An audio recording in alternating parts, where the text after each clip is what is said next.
The Cretan Revolt of 1866 to 1869, or Great Cretan Revolution, Greek, 1866, was a 3-year uprising in Crete against Ottoman rule, the third and largest in a series of Cretan revolts between the end of the Greek War of Independence in 1830 and the establishment of the independent Cretan state in 1898. The Christian Cretans had risen up together with the rest of Greece in the Greek Revolution of 1821, but despite successes in the countryside, the Ottomans held out in the 4 fortified towns of the northern coast, Chaenaia, Rethymno, Iraklio and Agios Nikolaos, and the island was eventually reconquered by 1828, becoming an Egyptian province. Muhammad Ali's Egypt was a vassal of the Ottoman Empire, but a powerful and semi-independent one with its own military. In 1840, Crete was returned to direct Ottoman rule, followed by an unsuccessful 1841 uprising in support of union with independent Greece. Another uprising in 1858 secured some privileges,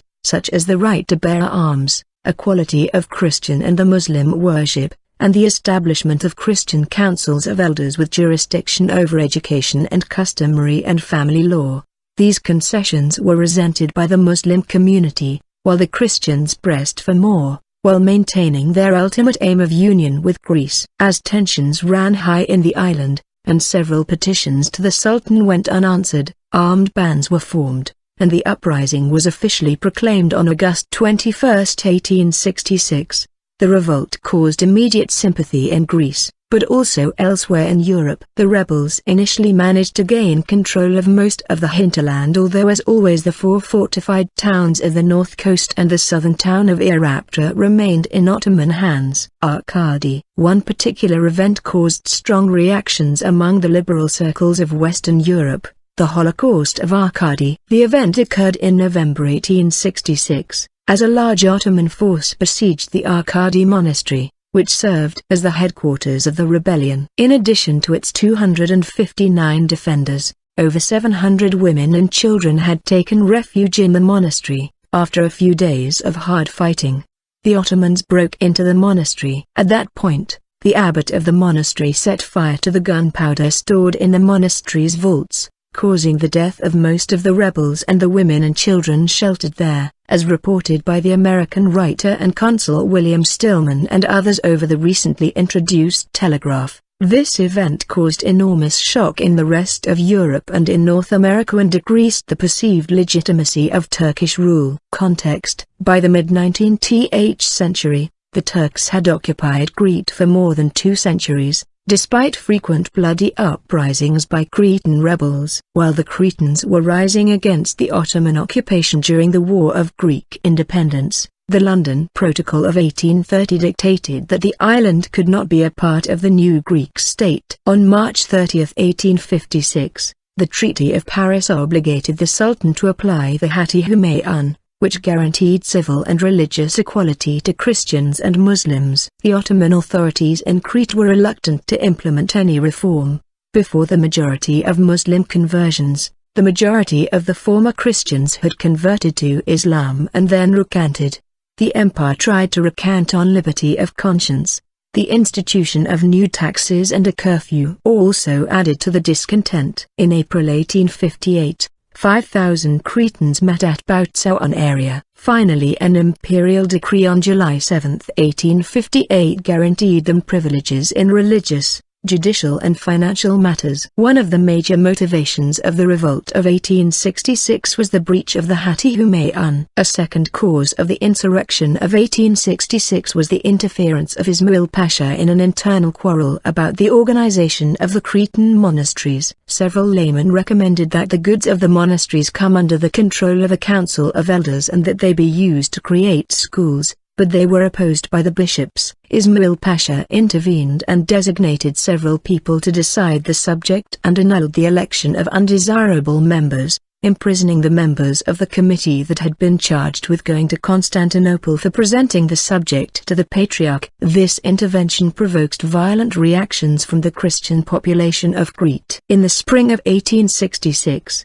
meetings took place in several villages. On May 14, An assembly was held in the Agia Kyriaki Monastery in Batsauan area near Chania. They sent a petition to the Sultan and the consuls of the big powers in Chania. At the time of the first meetings of the revolutionary committees, the representatives were elected by province, and the representative of the Rethemo region was the hegemon of Akkadi, Gabriel Marinakis. At the announcement of these nominations, Ismail Pasha sent a message to the hegemon via the Bishop of Rethemo, Kalinikos Nikoltakis. The letter demanded that the hegemon dissemble the revolutionary assembly or the monastery would be destroyed by Ottoman troops. In the month of July 1866, Ismail Pasha sent his army to capture the insurgents, but the members of the committee fled before his troops arrived.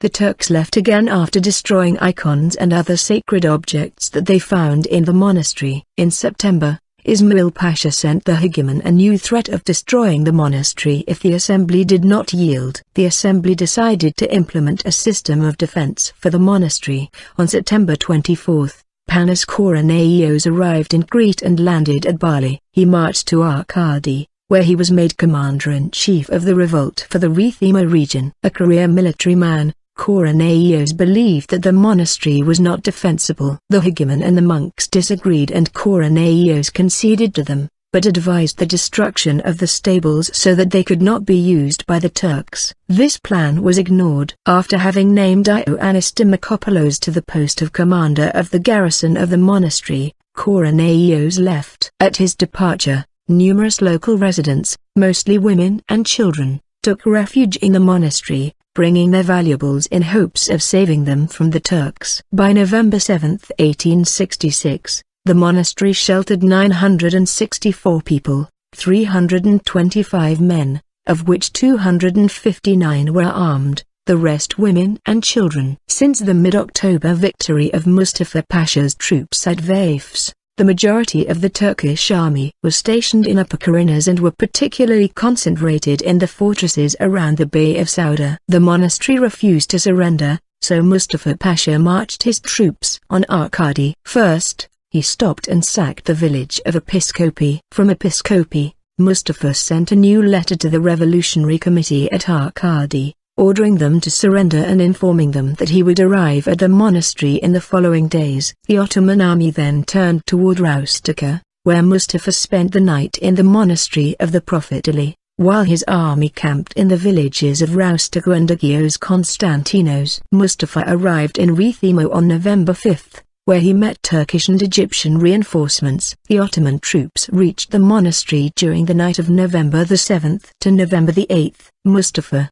although he had accompanied his troops to a site relatively close, camped with his staff in the village of Messi. On the morning of November 8, an army of 15,000 Turks and 30 cannons, directed by Suleiman, arrived on the hills of the monastery while Mustafa Pasha waited in the Messi. Suleiman, positioned on the Hilivka to the north of the monastery, sent a last request for surrender.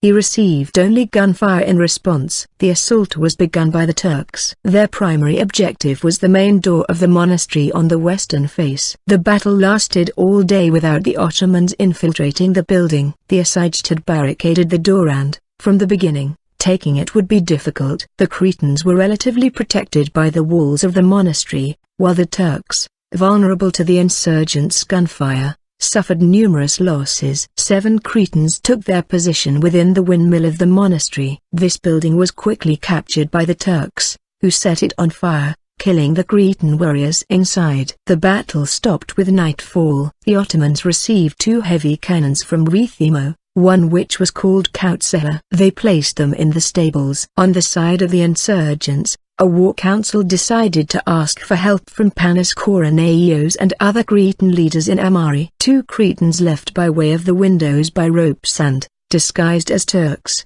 crossed the Ottoman lines.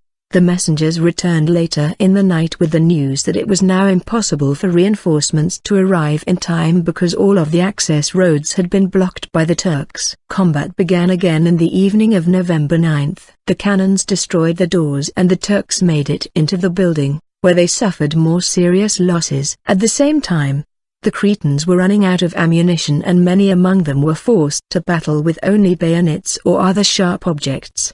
The Turks had the advantage. The women and children inside the monastery were hiding in the powder room. The last Cretan fighters were finally defeated and hid within the monastery. 36 insurgents found refuge in the refectory, near the ammunitions, discovered by the Turks, who forced the door. They were massacred. In the powder room, where the majority of the women and children hid, Constantinos Dryaboudarchis gathered the people hiding in the neighboring rooms together. When the Turks arrived at the door of the powder room, Dryaboudarchis set the barrels of powder on fire and the resulting explosion resulted in numerous Turkish deaths. In another room of the monastery holding an equal number of powder barrels, insurgents made the same gesture, but the powder was humid and only exploded partially, so it only destroyed part of the northwest wall of the room. Of the 964 people present at the start of the assault, 864 were killed in combat or at the moment of the explosion.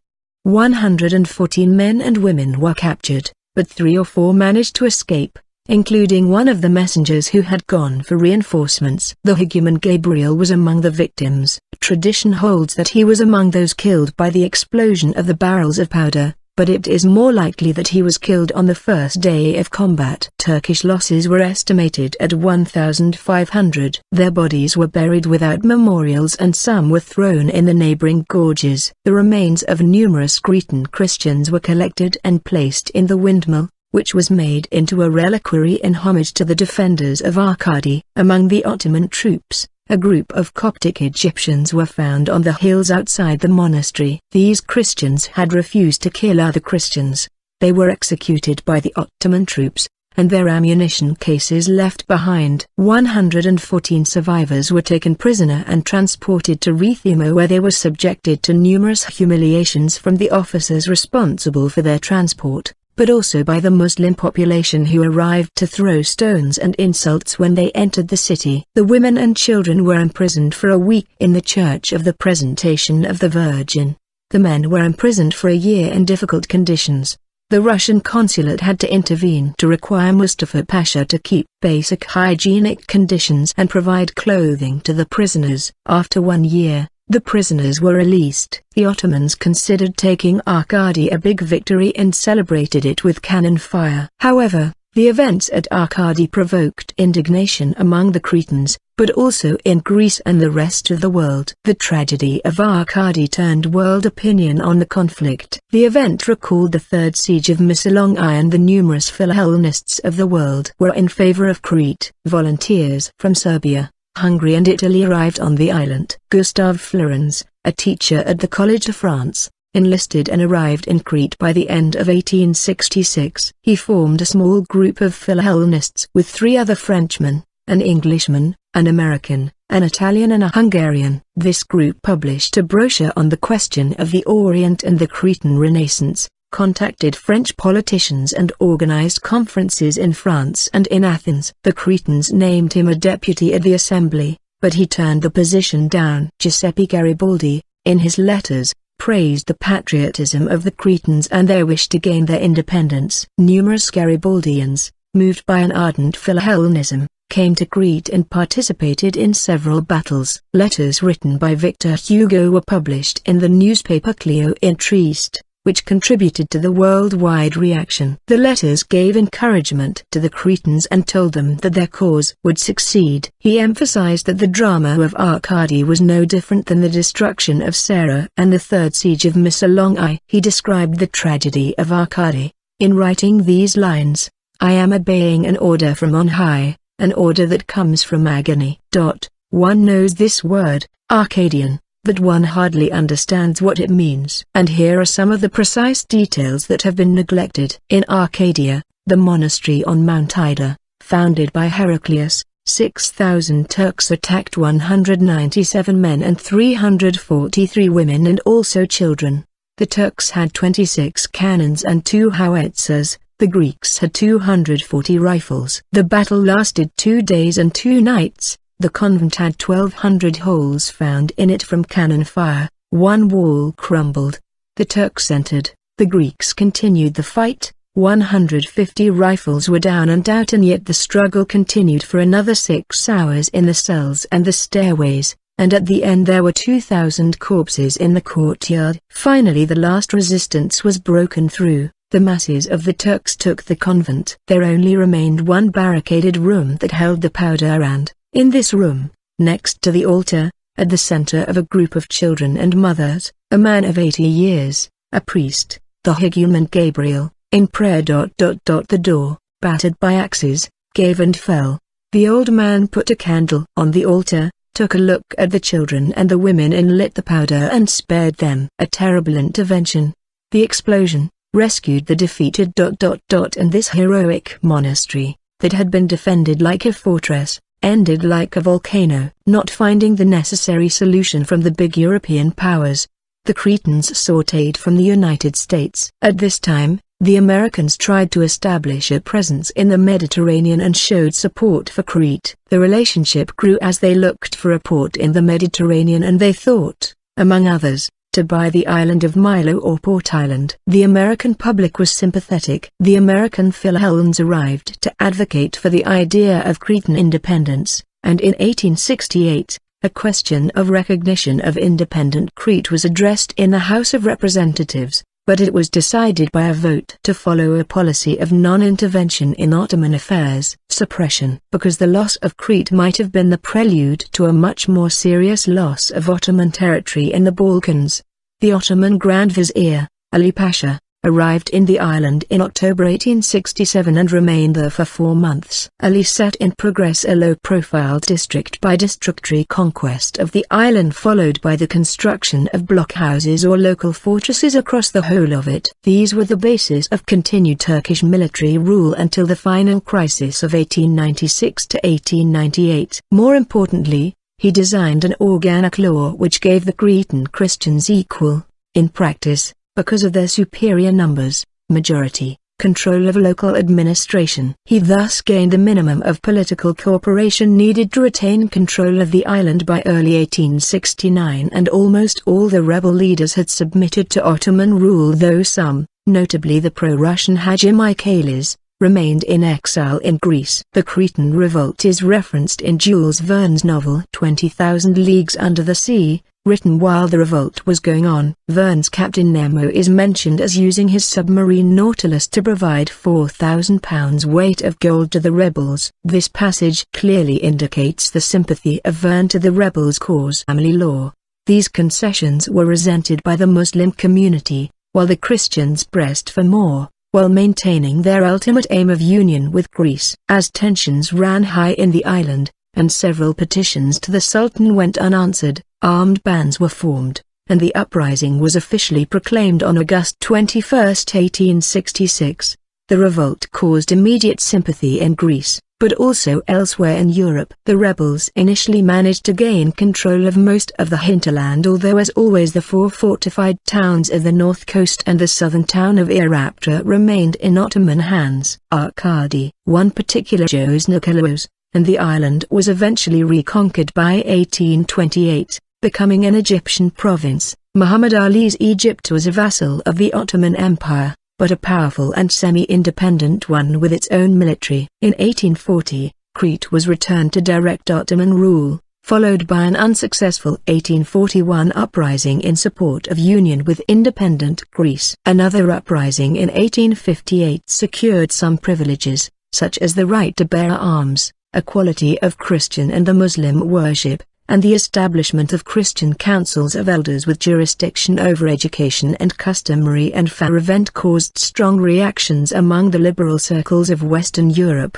the Holocaust of Arcadi. The event occurred in November 1866, as a large Ottoman force besieged the Arcadi monastery, which served as the headquarters of the rebellion. In addition to its 259 defenders, over 700 women and children had taken refuge in the monastery. After a few days of hard fighting, the Ottomans broke into the monastery. At that point, the abbot of the monastery set fire to the gunpowder stored in the monastery's vaults, causing the death of most of the rebels and the women and children sheltered there, as reported by the Cretan Revolt of 1866 to 1869 or Great Cretan Revolution, Greek, 1866, was a 3-year uprising in Crete against Ottoman rule.